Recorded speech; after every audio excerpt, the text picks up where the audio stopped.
Okay, great. So my name is Ben Douglas. I'm here with Left Voice, and I'm a former UPS worker for a couple of years with Teamsters 804, trying to get my job back. And I'm here with Richard Hooker, principal officer from Teamsters Local 623 in Philadelphia. We're going to do an interview with him. So Mr. Hooker, Brother Hooker, tell us about what's going on with the strike. A Teamsters strike against UPS would be one of the biggest labor actions in U.S. history. I know that the Teamsters leadership, Sean O'Brien and the bargaining committee, gave announcements yesterday that the negotiations had basically collapsed. And I know that as of August 1st, if there's not a contract that's been agreed upon by the members, that Teamsters are going to be walking out. What's your thoughts on where the struggle is going, like the state of the negotiations, and what do you see happening next in the next 2-3 weeks? Well, first, thank you for having me, and I appreciate this opportunity to tell the story of the working family. Right.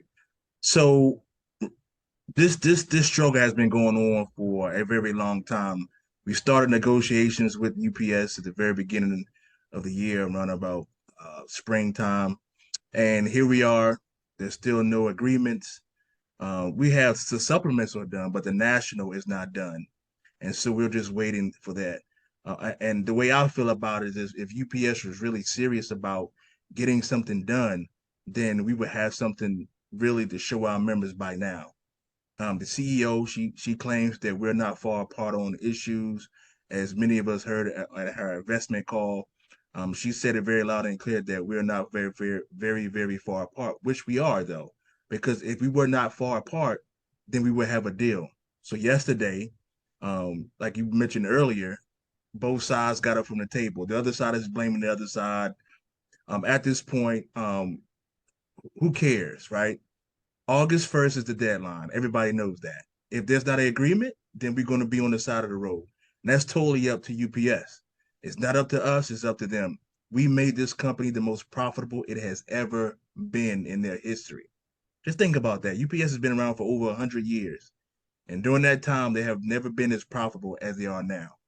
And that's solely on the backs of Teamsters. No other reason. There's not nothing that they manufacture. There's nothing that they make. You can't go to the store and pick up something that they provide. It's all based on what the Teamsters do. And now, I think more than ever, our members are more engaged and involved because they realize that, because of what happened during the height of the pandemic. Listen, the country was shut down. The only people that were able to work, UPS workers, warehouse people, doctors, nurses, essential workers, as they called us, right? Heroes, all these adjectives they gave us, right? Now, when it comes down to the contract, those adjectives went away. Now we're disposable. Oh, we don't need you.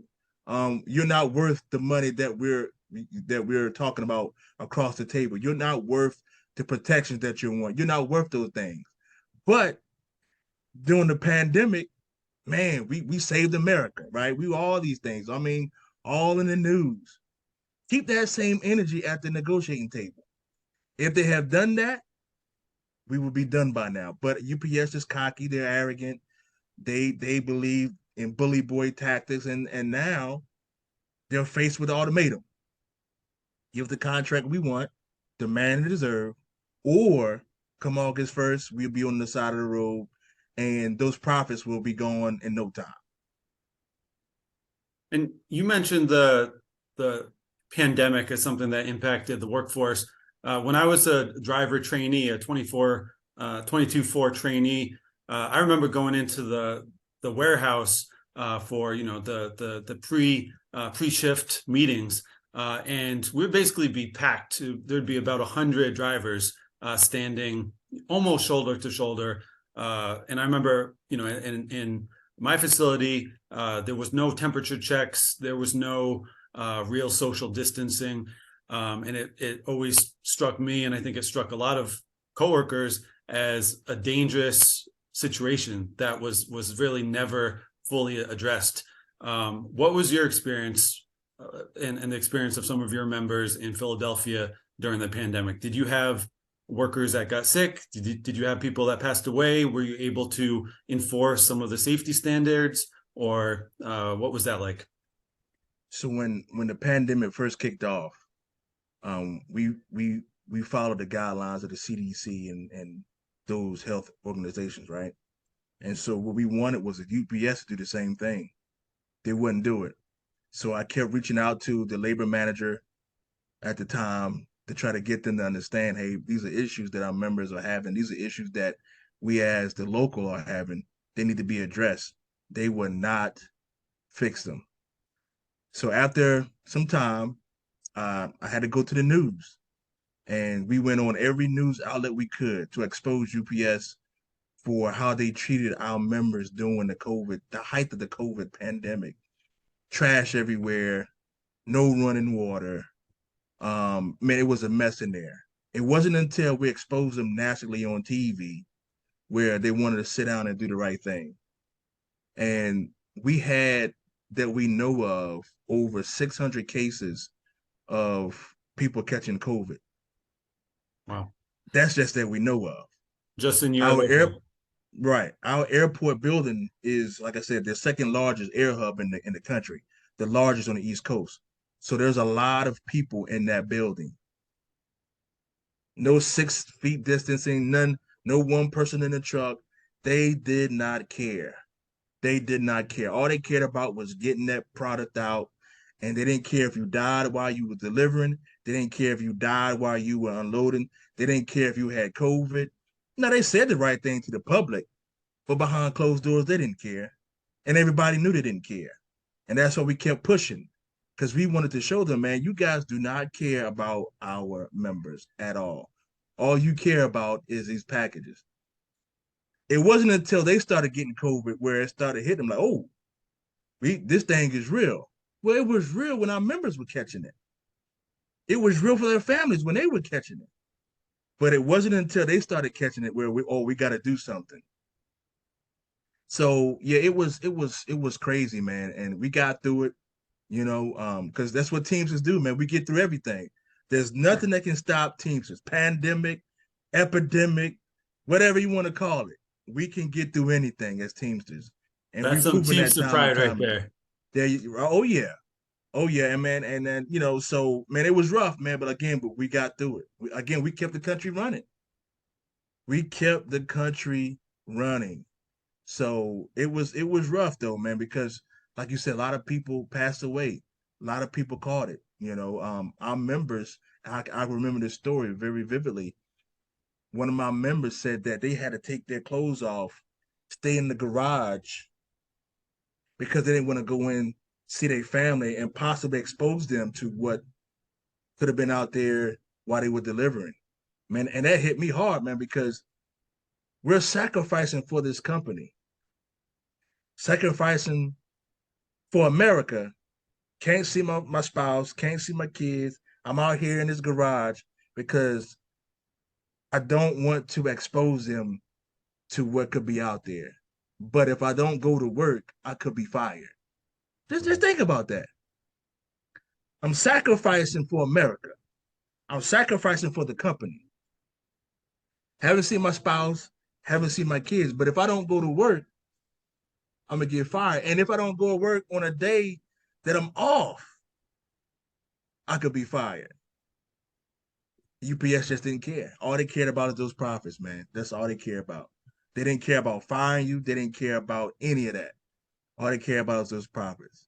And I heard stories through the grapevine of coworkers that knew that they were positive with COVID and would come into work because they were afraid of retaliation. They were afraid of getting in trouble. They didn't have any more sick days.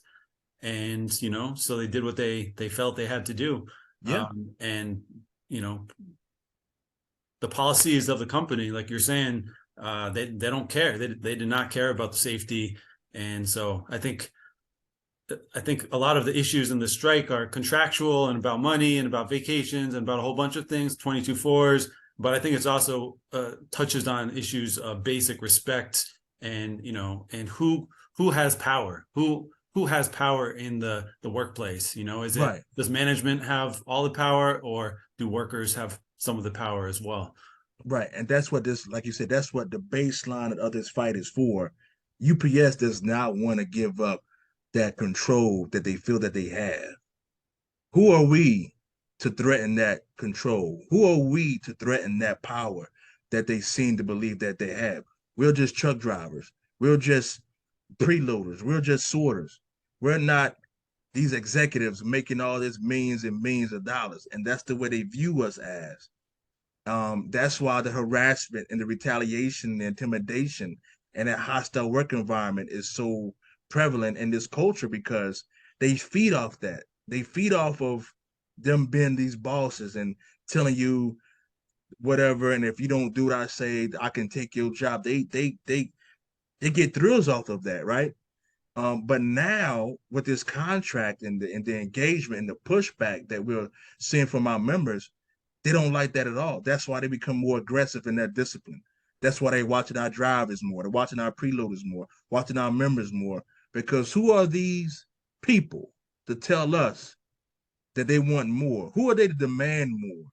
Just be lucky that you have a job, is what they're thinking. Right. When it should be, just be lucky you have a company.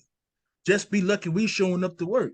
Just be lucky that we care much, about our families, that we want to show up to work every day. Just be glad that we care. Because if we didn't care, we wouldn't show up to work, make you all these profits. But again, come August 1st, they're going to be put in a position where they're going to find out who really has the power, who really has the control, who really runs the company. And that's a game that they're going to play, and they're going to lose that game. But it's totally up to them. So I'm looking forward to see what happens, man. I mean, right now, as we talked about earlier, both sides got up from the table. There are no scheduled talks from what we're being told. So we'll see. We'll see what happens, man. And it's on them. It's on them. And I wanted to pivot a little bit, and ask you about how you've come to be kind of an outspoken labor leader. In previous interviews, you've touched on things like the betrayal or the sellout or the subpar agreement of rail workers. Yeah. Last year, you've talked about things like the need for a working class party, and the way in which both the Democratic Party and the Republicans serve the rich. You've sort of become someone that speaks out on some things that some other folks might see as too controversial.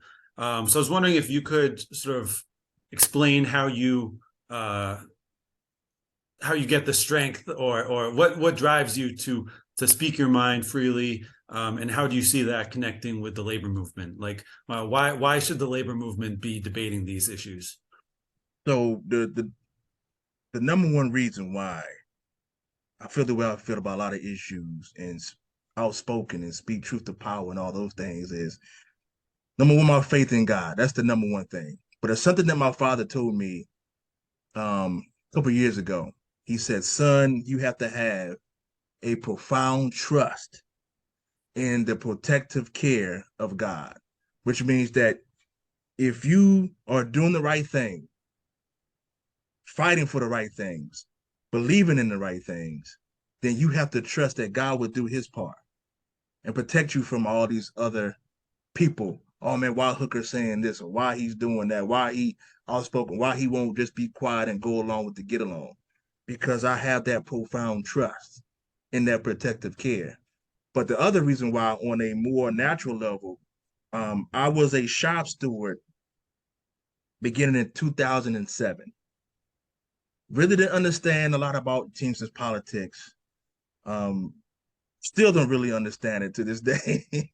But during that time, for 6 years up until 2013, I was one of those people, man. You just follow your leader. Your leader, something that my father taught me because he was in the military, and he always talked about structure. If the general gives you an order, you follow that order. Don't question it. I mean, we in a war. Do what the leader says. Do what the general says in his profession, right? that got down into me because I was around that all my whole life. My father was a soldier in the United States military, 82nd Airborne, and he also was a preacher and a pastor. So you're talking about leadership, structure, father the leader. Whatever the leader says, that's what you're supposed to do. Don't question it. And so that got down into me. So 2007, 2013, that's what we did. If our executive board said we're gonna go left, we go left. If they said we're gonna go right, we're gonna go right. Whatever they said, that's what we did. No question. And plus, I didn't understand the whole dynamic of Teamsters politics. So I just thought that we just did what we were told. So, we got good at the contract. We were good at fighting for members. And so 2013 happened. There was this contract struggle back then where there was a lot of controversy. And, so again, we went with our leaders. Come to find out, man, the leaders were selling us out. So what do you do? Right? I've always been taught from a little kid, follow the leader. But what happens when the leader is selling you out? What happens the leader is leading you to destruction? What do you do? So I question our leaders. I'll never forget, I came down here 2014 after the contract passed, and I asked them, I said, what are we going to do to fix this issue that we had with our members? Not what are you going to do? What are we going to do? Because I think we have to put ourselves in fixing these issues that we always talk about. Man, they looked at me and told me to go back and tell the members to stop crying, pull their pants up. Man, it did something to me, man. It really just did something to me that I can't really put into words because I trusted these people for years. Man, loved them, you know, followed them. But at that point, I realized that it wasn't about the members anymore. It was about them keeping their positions and really not really fighting back against the IBT or the company. So we started this 623 Lives Matter movement end of 2014, beginning of 2015.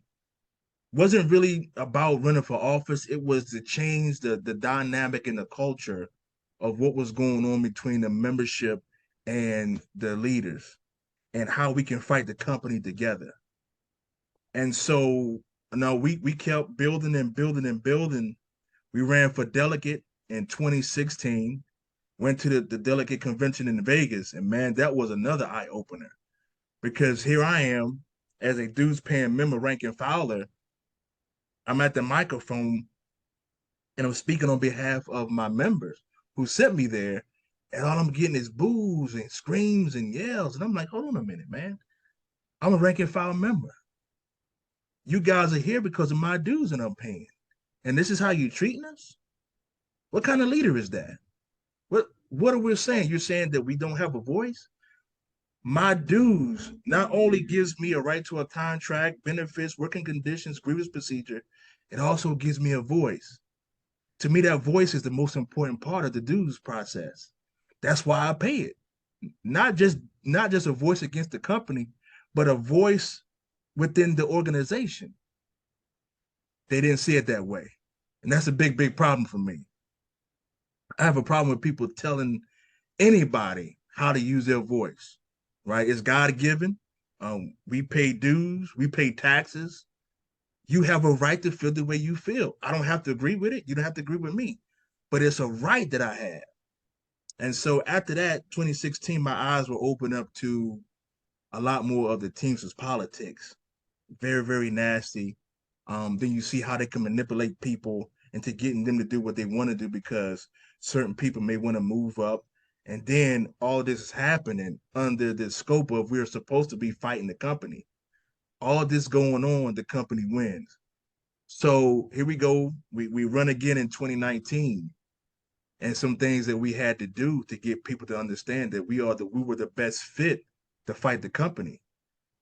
We had to deal with the whole race thing because I am the first African American person to lead this local in over 100 years. There has never been an African American person to do this, so we had to In fight that. Philadelphia is there's a big African American, big black population in Yeah, Philadelphia. absolutely. But for our local, it has never been an African American leader, and so we had to fight that. And so we addressed it. And that's why we put the whole 623 lives matter. We're not going dancing around the issue of race. We're not going to play like we know it's not an issue. Listen, I'm a black man. This is the name of our ticket. What are we going to do? If race is more important than fighting the company, then I'm not your guy. If race is more important than standing up to the RBT if you need to, then I'm not your guy. If race is more important than making sure that your check is right, making sure you get a good contract, making sure that you have a seat at the table, then I'm not your guy. Because I can't change my color, but I can change the way the company deals with us. I can change the way we organize. I can change the way we engage. I can change the way we fight back. I can't change my race. We're gonna have to deal with that. I got it. I understand. And never been before. There's a stereotype about black men. We want money, women, whatever, whatever, whatever. I get all that. But let us prove to you that that's not, we don't fit that stereotype. We're here because we're tired of the company busting us up. We're tired of our previous administration not doing enough to fight back. We're tired of not knowing what's going on in our contracts. But if your hangup is my race, then I'm not your guy because UPS doesn't care about what color you are. They're gonna disrespect no matter who you are. So we need to look beyond the race. We're gonna be upfront about it. Let's fight the company together. So we won that election, and we've turned this local around. We're more engaging.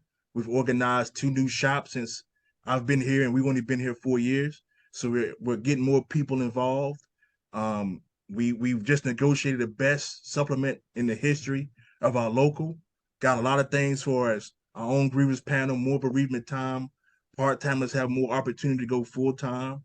Full timers have more opportunity to move between jobs, job preference.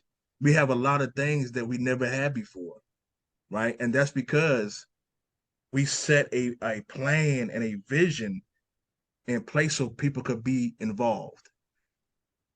People can see that, okay, I have my issues with, Hooker, man. I didn't think these guys were experienced enough, stereotypes, but man, these guys are really doing the work. We see them doing it. We're not perfect by any means, but people know that when we show up ready to fight. And the company, more importantly, knows that too. Well, Um, I think if I can jump in, I think that workers instinctively respect and oftentimes crave a leadership of their union that is willing and actually wants to fight for them and is not afraid to go up against the boss. That is not afraid to say, we're the working class. We make this company run, and it's our labor power that makes them the profits. And if they treat us badly, we're going to go on strike. We're going to shut down their enterprise if we need to. right. And we don't need to be kissing ass with the boss. So I think that people, a lot of Teamsters are getting excited by this contract fight, and I imagine have been excited in Local 623 as well by that kind of energy of wanting to stop 25 years of concessions and 25 years of labor management partnerships and, get along with the boss at any price necessary and actually fight. And that's so urgently needed. And I also wanted to ask about, you mentioned that the challenge, you're talking about the challenges of, being the first Black elected officer in Philadelphia. I'm inferring from what you're saying that you probably dealt with some racism, some blowback. Also your slate and the Facebook group is 623 Lives Matter. Was that influenced by Black Lives Matter? Yeah. Like how do you see? I want to make sure that the viewers understand where you're coming from and how fighting for equality can actually strengthen the labor movement, can actually engage more people. Because I think that that's something that we need is to, if the labor movement and if the Teamsters are in the front lines of fighting on every front for any injustice we oppose. Any fight for equality, we're there with them. I think that would bring a lot of public support and get allies in all sorts of places. So yeah, could you talk about how you see those things, the labor movement and fighting for justice, fighting for equality, coming together? Well, if you think about it, unions and labor and civil rights, there's always that adage that they're the same. Civil rights and workers' rights are the same, and they are, right? Unions want what's best for their workers. The civil rights wants what's best for the people. So when you combine those together, they're both basically have the same mission statement, right? And so, race. Listen, America is has a problem with race. Always been that way, and you would think that the unions would be different, but it's really not. It's scaled down, and people don't really talk about it. But we need to start having those conversations. When you look at leadership in unions, you don't see too many women, you don't see too many African Americans. It's always middle-aged white males. Why is that?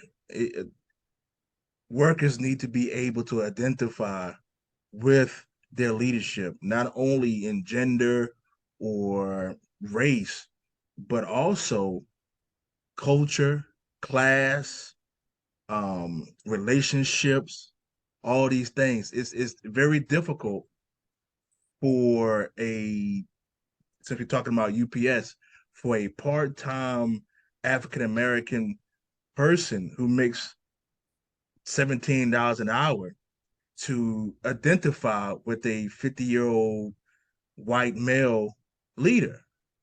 It's very, very, very, excuse me, very, very difficult, right? That's why you have to have some type of diversity within your organization so people can identify with what the message is. Because if I can't identify with you, then I don't even care what you have to say, right? If I know you and I, man, we hang out at the same spots, go to the same churches, go to the same movies, we go to whatever, we hang, whatever the case may be, then I'm going to really listen to you because we have some similar interests. When I go to a joint council meeting or a PA conference meeting and you look up at the leadership, nobody on that board looks like me. Nobody. There's no female. There's no African American, and it's not a shot at them. It's just a culture that has been in place for forever. And I think now you're starting to see some really people are trying to change that. And I think this is where the conversations need to be had with the leaders and the members. How can we bridge that gap? And that's why we had our name 623 Lives Matter, because we wanted to bridge that gap between that old guard mentality, to get along, come along club, and the new age of doing work in the society, in the community, the society, standing up for workers' rights, civil rights, all these things, because the union has to be more than just contracts, pension funds, health and welfare, grievances. We have to do more than that. So workers, especially non-union workers, excuse me for a minute, we want to be a part of the organization. If I if I could also ask one follow-up question about you came up through the ranks as a inside worker, correct? Could you tell just a little, like how long were you working at UPS before you ran for office, and what job were you doing? Because I know that the inside workers are some of the most exploited. I also know that they're disproportionately, there's a lot more women, a lot more Black folks that work inside. What was your experience like, and how long were you working in the building? So I started in 1999, and excuse me, we got in office in 2020. So I was the inside person for 20 years. And, the package car driver, excuse me, is the face of the company. The warehouseman, part timer, with a backbone, but you don't see us. right? You don't see the people loading the trucks. You don't see the people sorting packages, but everybody sees the driver. And so a lot of our issues, were swept under the rug or kept behind closed doors because in the public eyes and UPS eyes, we're not as, I want to say important, but we're not the face of the company. So we're not going to get the glitz and the glamour or the attention as, excuse me, everybody else would. And so it's always been a struggle to, hold on a minute, man. No, take your time. It's allergy season.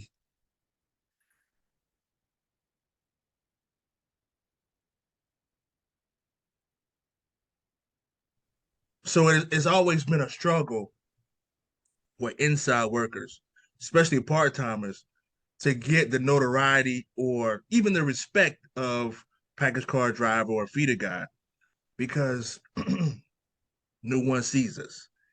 And when no one sees you, you feel like you're being left out. And if you look at it, especially in contract talks, part timers have always felt as though they've been left out.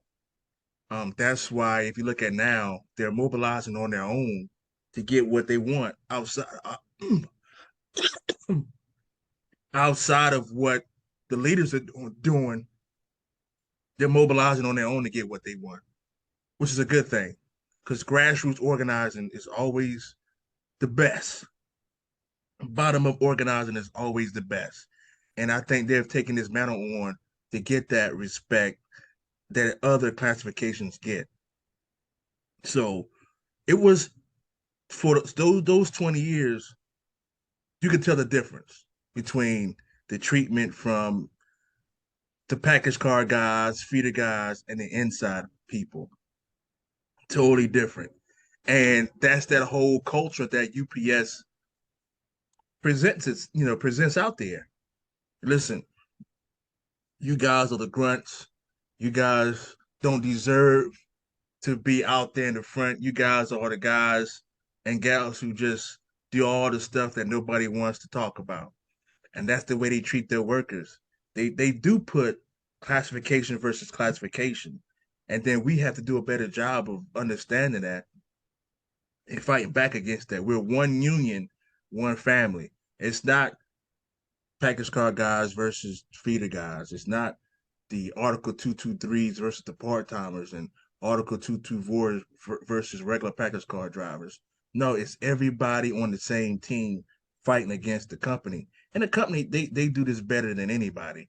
They like to put people against each other because they win that way. So it's always a tough road ahead for the inside people because we don't get that notoriety.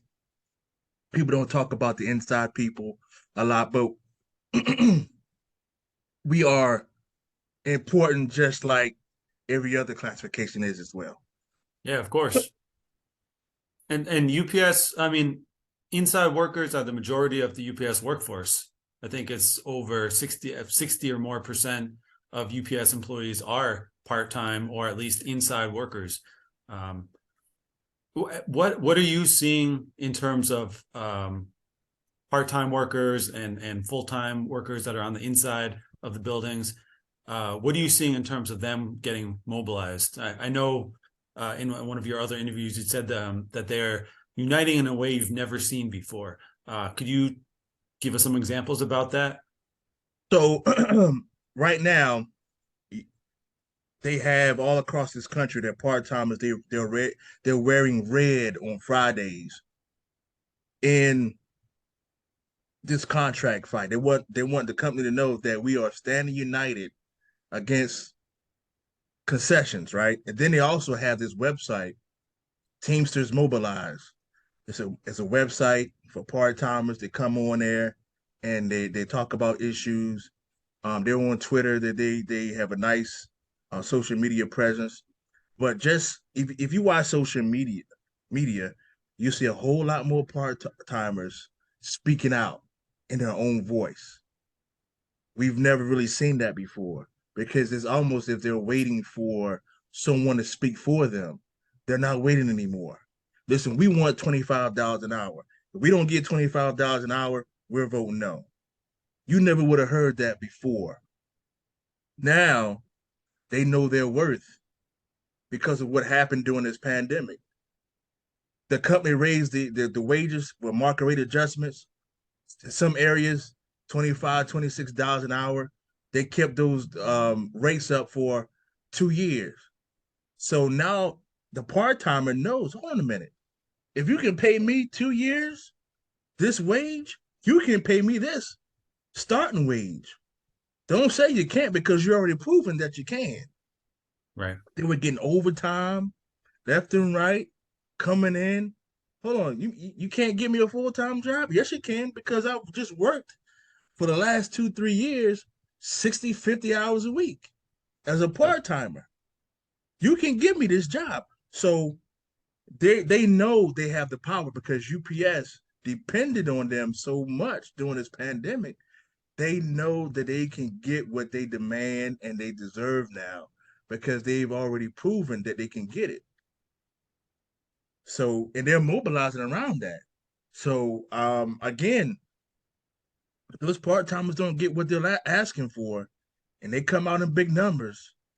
It's really going to get very interesting come August 1st, because to everybody knows this.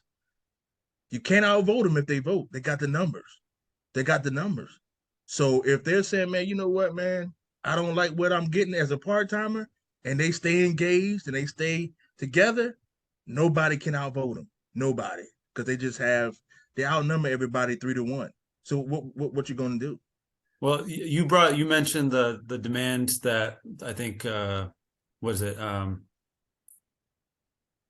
part-timers mobilize, Teamsters mobilize. Yeah. Was the demand for 25 an hour starting wage for inside Mm-hmm. workers. And I know that there's also a lot of need to address catch-up raises Yes. for inside workers that have been working a long time and haven't gotten the type of raises that they deserve over the last period of time. Would you recommend that members vote down a contract if it doesn't include a 25 an hour wage for part-timers to start? Or what is your, being a former inside worker yourself, what do you think is a fair demand? Well, like where should we draw the line in the sand So from your perspective? you cannot not have at least a $21 an hour starting wage. You can't do that. I think anything lower than $21 is going to be an issue. But then again, the catch-up raises. You got to take care of the part-timers that's been here. Got to take care of them. So if teams are mobilized and that new group wants 25, and then you got the part-timers that's been here and they want catch-up raises, and then neither one of them gets what they want, then they're going to vote it down. They are going to vote the contract down if either long tenure part timer, if they don't get what they're looking for, and if the new part timer doesn't get what they're looking for, then who can outvote them? And that's ultimately that's what's going to happen, because there's this whole thing that part timers don't vote, they don't get engaged. But I think now they're going to vote because now they're paying attention. That now they know that, hey man, we just kept this company running throughout this whole pandemic. Yep. No hazard pay, the disrespect, the constant harassment, retaliation. They know that they got to get what they want right now, and this is the most opportune time to get it right now. And if they really stick together and they want 25 an hour, UPS is going to have to give them 25 an hour. They're going to have to, because again, if 60%, 70% of your workforce is part-time and they are organized around this issue of catch-up raises and $25 an hour, and you don't give it to them, well, what you think gonna happen? Because nobody can outvote them if they vote. So that's something they need to think about. And I think that's something that both sides need to think about. The Teamsters and the company. Who can outvote the part-timers if they vote? If they want $25 an hour and the tenured part-timers want the catch-up raises, who can outvote them? And I think one thing that people don't really understand oftentimes is that, and you correct me if I'm wrong, but my understanding is that up until some point in the 80s, UPS like part-time workers and drivers were basically on the same pay scale, the main in terms of hourly wage, Yeah, and that it was, you know, the a driver might work 40, 50, 60 hours a week, a part-timer might work, you know, 15, 20, 25, 30 a week, but the hourly wage was actually very much similar or the similar. same. Yep, yep. And then now we see, at least in New York City, part-time workers are hired around 15.50 an hour. And you know, the top, there is no top rate for an inside part-time worker, whereas a driver does have a top rate. And so it's sort of there's sort of another two-tier system. Yeah, One yeah. tier being the drivers and another tier being all Then these inside everybody workers, else. Yep, everyone else. Uh, yep.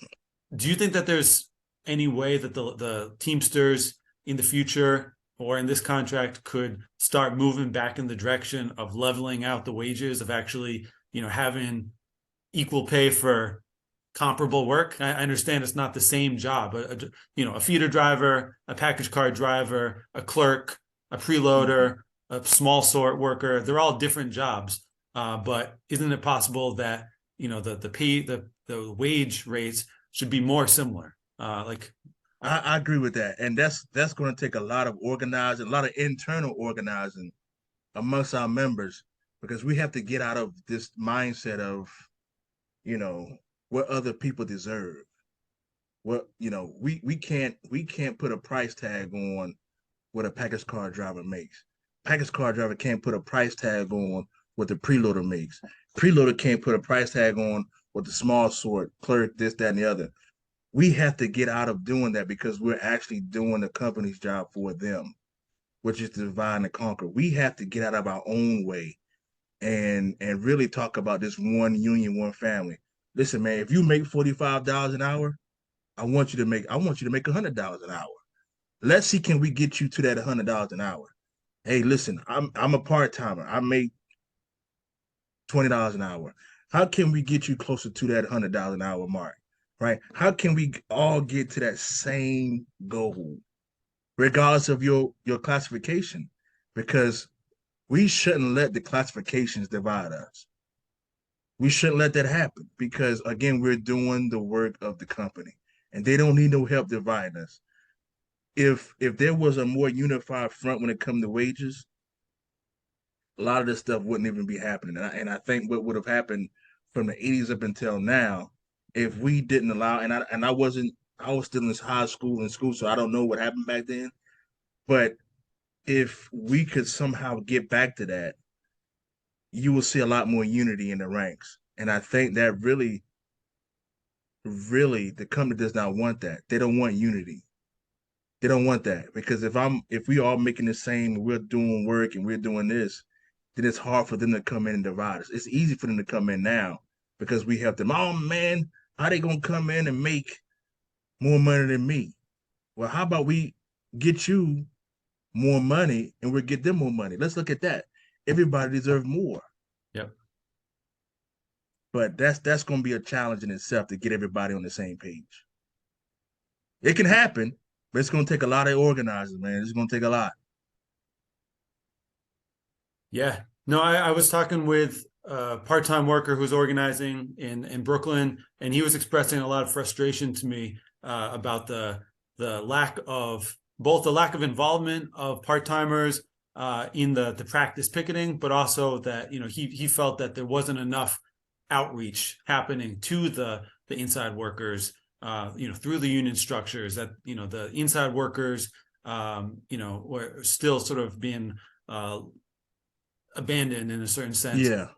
How do you think, like, getting real nuts and bolts, concrete, how do you think we in the next weeks we can maximize the outreach to inside workers and draw them into the struggle, help inside workers find their voice, use their voice, take a leadership role in the struggle, and make their demands clear, and do what you were saying, demanding the raises that are long overdue for them. So what we have to do is create activities and spaces for our members, particularly our inside people, because they feel abandoned, like we just talked about. So what we do here, we have our Unite committee. Each Tuesday, they're at the gates, and it's primarily based on part-time members. Part-time members make up about 75% of my local. So it would be foolish of me not to have part-timers more involved in what goes on, right? So we have this Unite committee, primarily made up of part-time workers. So when everybody comes out of their workspaces, workplaces, when they see people at the gates giving out information, they see themselves. You see what I'm saying? They see somebody they can identify with. They see somebody who loading the truck right next to them. They see somebody who is fighting. They see somebody who's delivering e-reg. They see somebody who is just like them. So now they feel more comfortable talking about the issues that affect them in the workplace because they have that relationship.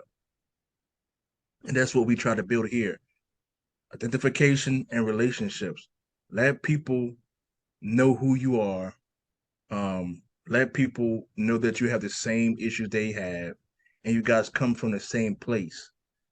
We're part timers, where they treat us as we're the bottom of the barrel. How can we get out of this barrel? So we give them information constantly. Hey, this is when the union meeting is. This is how we plan on fighting a company. This is how you fill out a grievance. This is who your shop steward is. Any issues, here are the numbers. Here's what's coming down the pipe. We got a rally on the 13th. Our union meetings on the 16th. If you want to get involved, you can be out here with us as well, having good conversations about everyday things, not just about the job. Hey man, did you see this? Did you see that?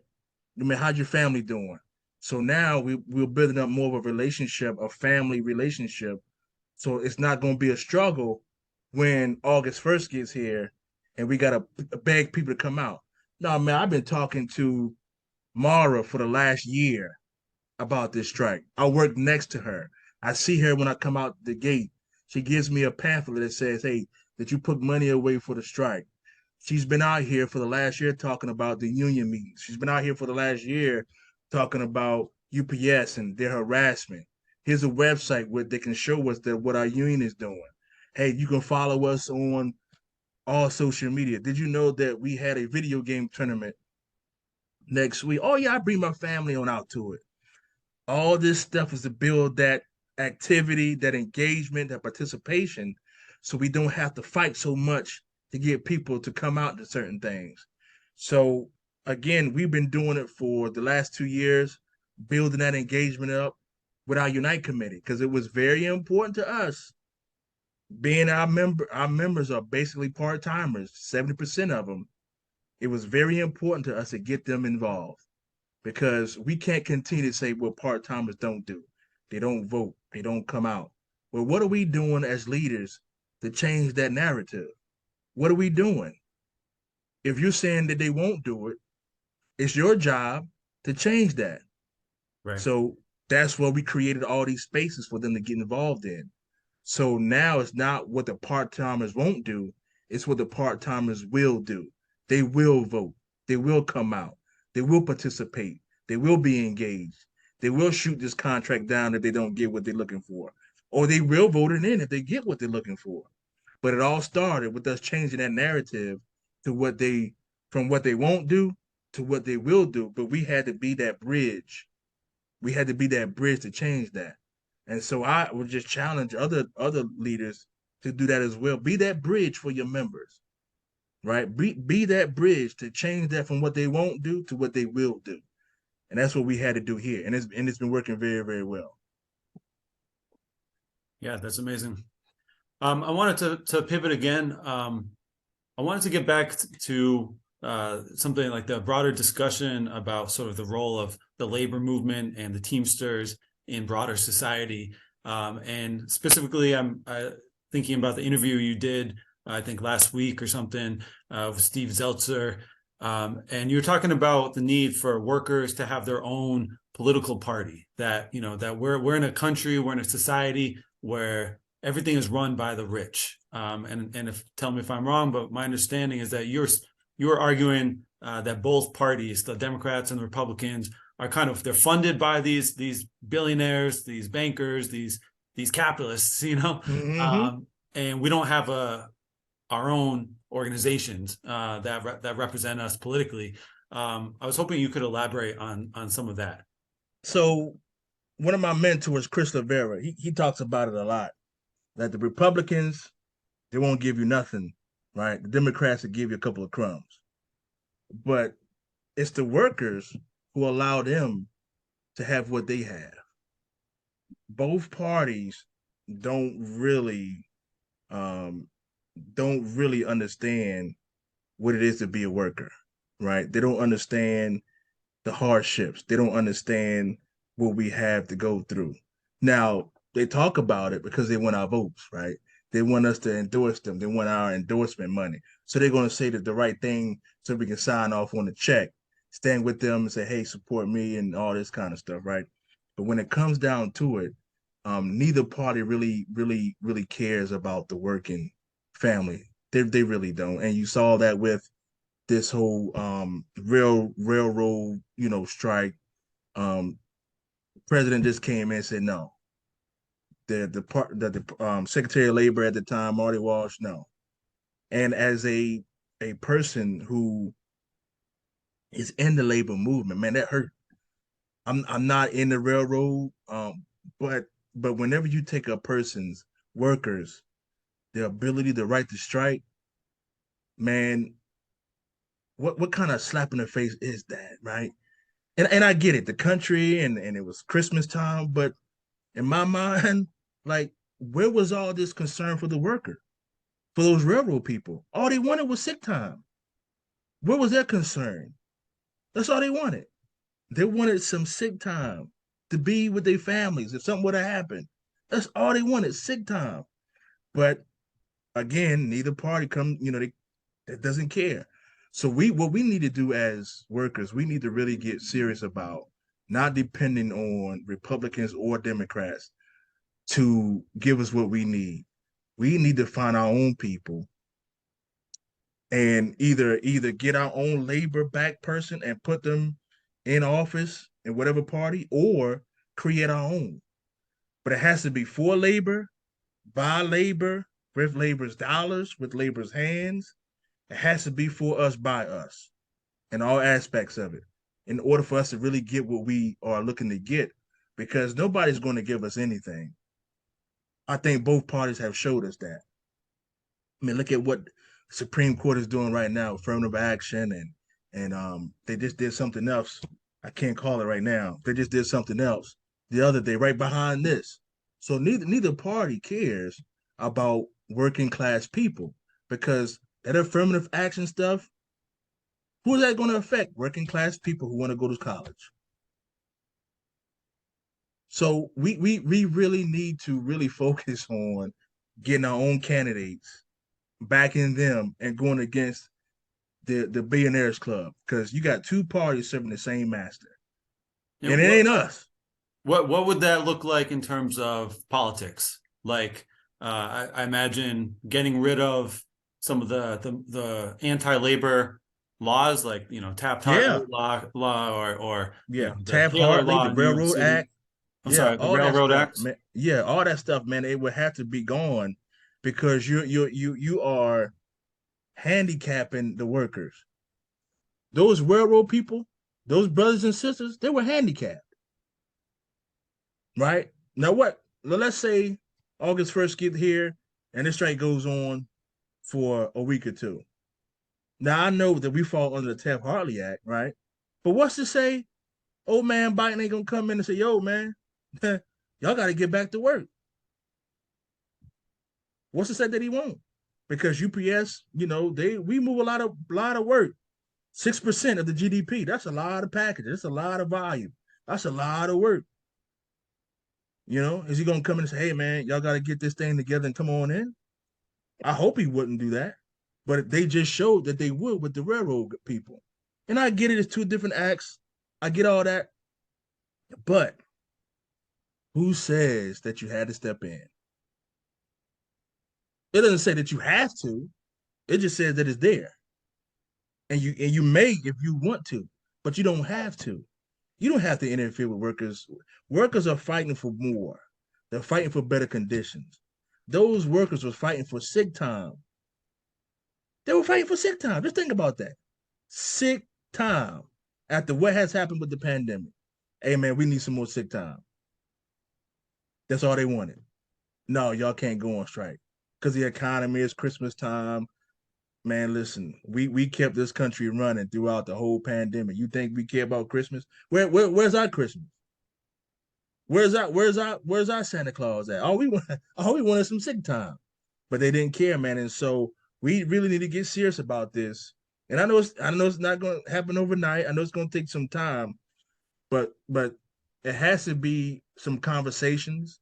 It has to be some meetings. It has to be some people who are really serious about having a workers' party, or at the very least, at the very least, having our own candidates from labor, from unions, come up through the grind, not people who can be bought off by the Democrats or the Republicans or the billionaires. We're going to vote for you to be our spokesman in whatever party it is. You have to stick to our agenda. If you don't, then you're out of there. But Yeah. we got to start getting really serious about doing one of those two things. We have to. Because if not, man, the Democrats or the Republicans, man, they're just gonna keep just kicking us on down the road, man. And we mean nothing to neither one of them. They keep proving that over and over again. We mean nothing to neither one of And you're talking about the way that the two parties work, and you're also mentioning some of the Supreme Court rulings. them. I think the Supreme Court was ruling, all sorts Yeah. of the ruling against students, getting student loan debt There you go. forgiveness. I think they've been ruling, against reproductive rights was a huge thing last year. Against trans people, like a whole bunch of civil rights issues. Just general rights, infringing, lessening the rights that the population has, that the working class has.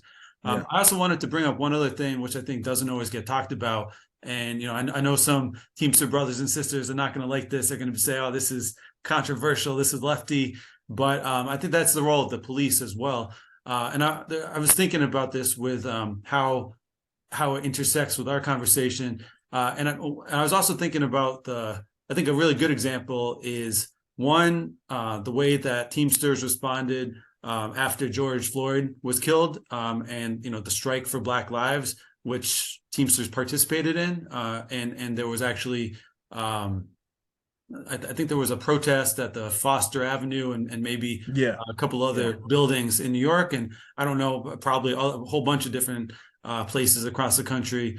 Like there was the workers' strike back. But then I'm also thinking about how the police interact with the labor movement, and I'm thinking about the union siblings in Pawtucket, Rhode Island, Yeah. local Yeah. 25251, who are on strike. I think the DHL workers, and they basically got brutalized. Yeah, they The did. police literally went in and started clubbing and arresting people, and I think the one of the business agents Yep.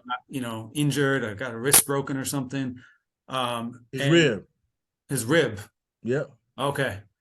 So I just want to think about, raise that question of like, how do we as the labor movement, I don't know, how do we respond to these kind of injustices when the police start, brutalize a person of color or a white person unjustly, or when they attack the labor movement, when they attack picket lines? Because I know there are a lot of people that say police, they're trying to do a good job, but what happens when the job of the police, the orders that they're given are to keep the strike, keep production moving. We have a strike, Yeah. and their job is to keep getting the scabs in. Right. And they come to the picket line. Are they going to be with us, or are they going to be Be with the helping out the bosses. company? Yeah. Well, you know what? That is a very interesting question because anything that has to do with any type of race issue, especially in the Teamsters, it's always going to be hit or miss because we have a lot of members and they're very outspoken about a lot of things. Black Lives Matter, the LGBTQ movement, trans movement, Hispanic caucus, those caucuses and movements, the Teamsters, and I'm not gonna lie, I know it's a very delicate situation because when you talk about Black Lives Matter, the first thing a lot of people, especially in the Teamsters, well, all lives matter. Well, all lives can't matter if Black lives don't matter, right? Right. But it's hard to articulate that message because a lot of our members, they don't know the struggle or what it's like to be a African American person living in America. They don't know what it's like and I can tell you from my experience growing up in the South, they don't know what it's like to come out of a church and have the Ku Klux Klan surrounding your bus when you're just trying to get home. That a lot of people don't understand what that looks like. I live that. You don't know how many times you get called the N word or monkey or even in your own organization, right? Now, here I am, the principal officer of the largest Teamster local in Philadelphia. And in some circles, in the Teamsters, they still consider me as look at that monkey over there. Look at that N word. Now I'm the principal officer. It doesn't matter because that dynamic is still here. It's still in America, still in the Teamsters, whatever the case may be. So a lot of times when you have these movements, the Teamsters don't know how to respond to that because they still see us as a certain way, right? And again, that's why we need to have conversations like this throughout our organization, throughout other unions, so we can move forward and stop thinking that we're second class citizens because I don't have the same sexuality as you, or I'm a black person, or I'm a Latino person, or whatever the case may be. Listen, people have a right to choose who they love, who they don't love, who they worship, who they don't want to worship. That's the beauty of being in America, right? But we have to be open to that, especially as a union. We can't bash the company for being for being hostile and not respecting our workers, our members' rights. And then we as an organization, we turn around and do the same thing that we're blaming the company for doing. So that's a conversation, man, that I would love to have with a lot of people in this organization because we have to move forward. We have to embrace everybody's culture, everybody's creed and where they come from. We have to embrace that in order to move the organization forward. Because one of the things that I heard this comedian say, and it really struck a nerve because I said it to some people, especially when it comes to this Black Lives Matter, and then they couldn't turn around and say all lives matter. So I heard this comedian say that on 9/11, he's going to have a shirt with the planes on it, and it's going to say all buildings matter. And then the crowd was like, oh, like, man, you can't say that. Well, it's the same principle, right? We're not talking about all buildings on 9/11. We're talking about the World Trade Center. That's what we're talking about. Something bad happened to the World Trade Center on 9/11. Something happening bad to our country on 9/11, right?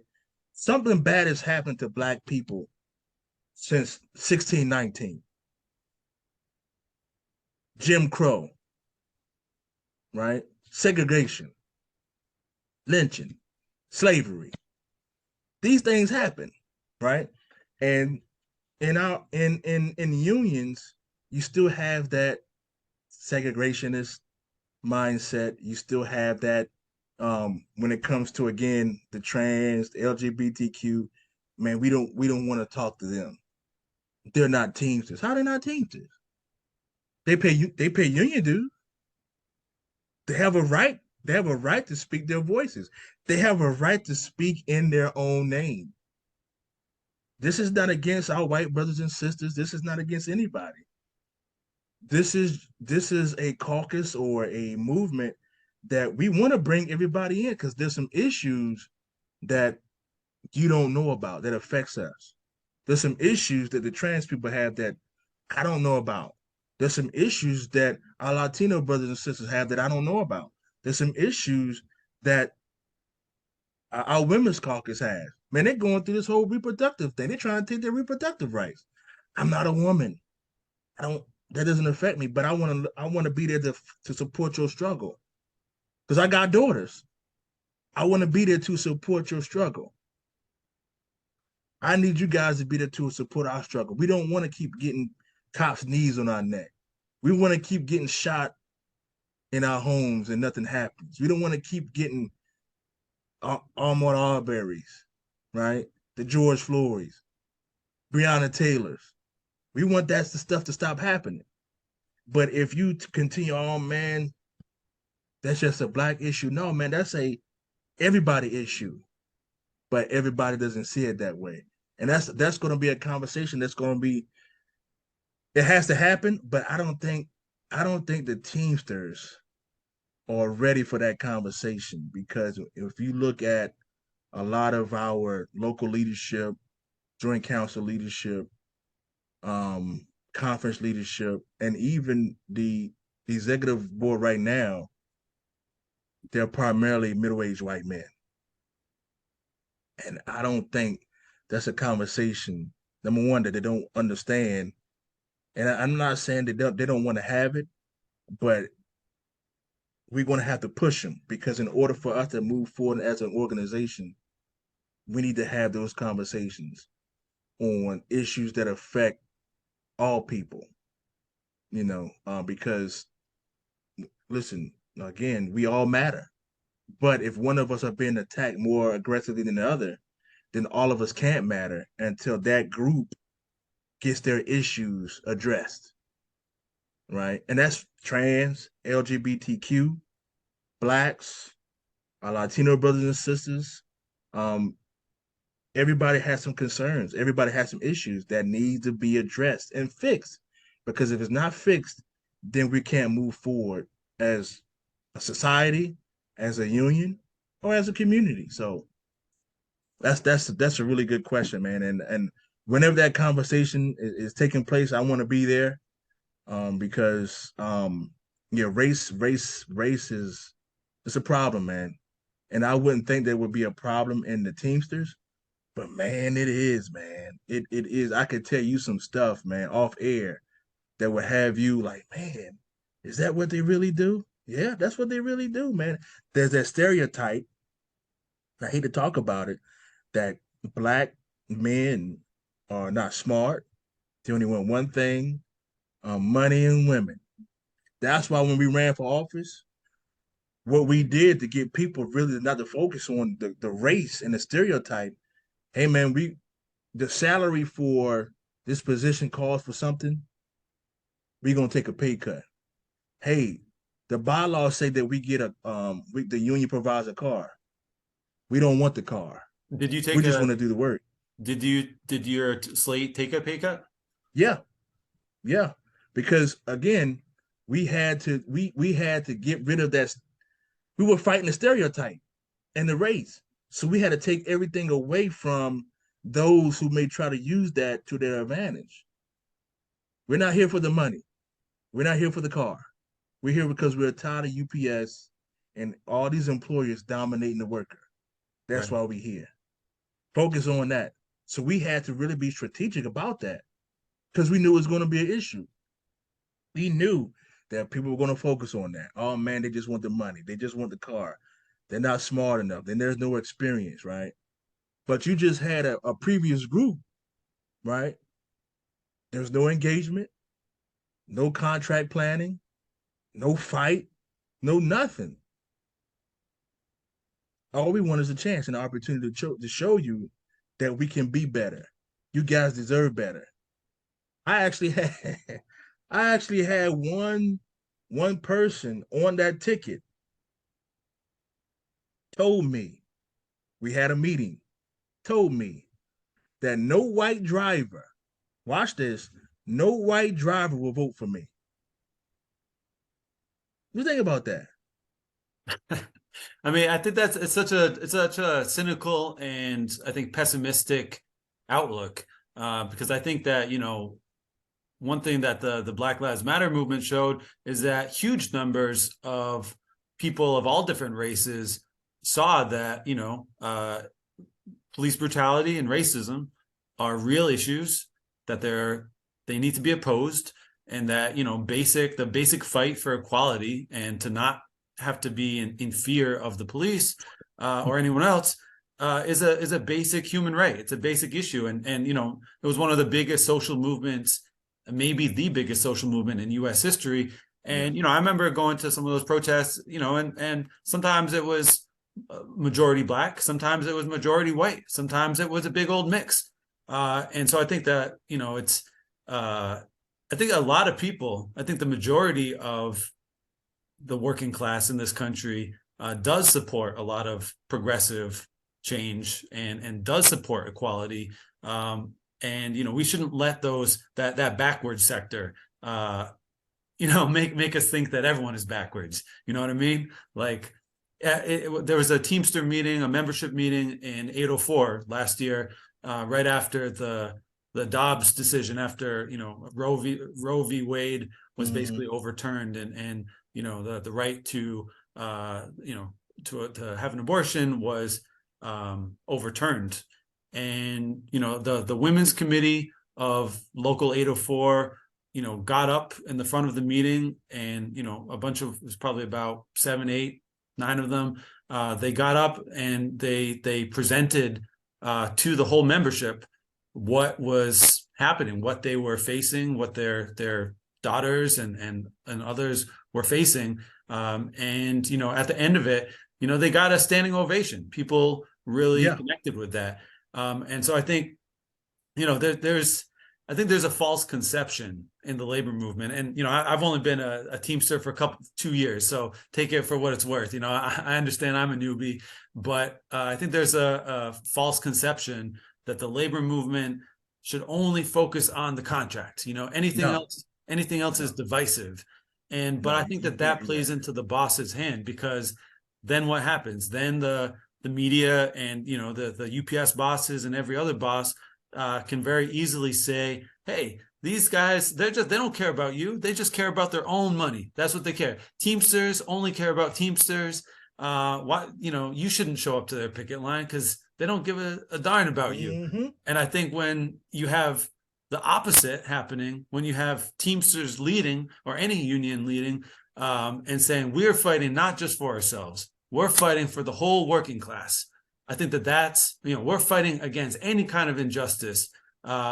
That has the potential to inspire millions of people. That has the potential to get people knocking on the door saying, I want to be a Teamster. Like, that's something I can be proud of. So we got a lot of discussions to have in the labor movement. Yeah, I gotta get ready to get out of here. Yep. But it's been good, man. And we gotta do this again. We gotta do this again, man, because I really want to have that discussion about race, the culture, and how we can get this organization, among other organizations, to understand that in order for us to move forward, everybody, no matter your race, culture, your creed, we all gotta accept everybody for who they are, who they believe, who they love, and let's fight the bosses, because the bosses, they do it. They do it. Why shouldn't we? So, yeah. Well, Brother Hooker, thank you very much for coming on. Thanks for your time, and great talking with you. No problem, brother. Now I got to get back to it, man. I got a meeting down at the Air Hub. Gotta go fight this terrible boss we got, man. All right. Well, solidarity to you. And to My all the man, members. brother. I appreciate you, man. I'll talk to you. All right, later. Yep, yep.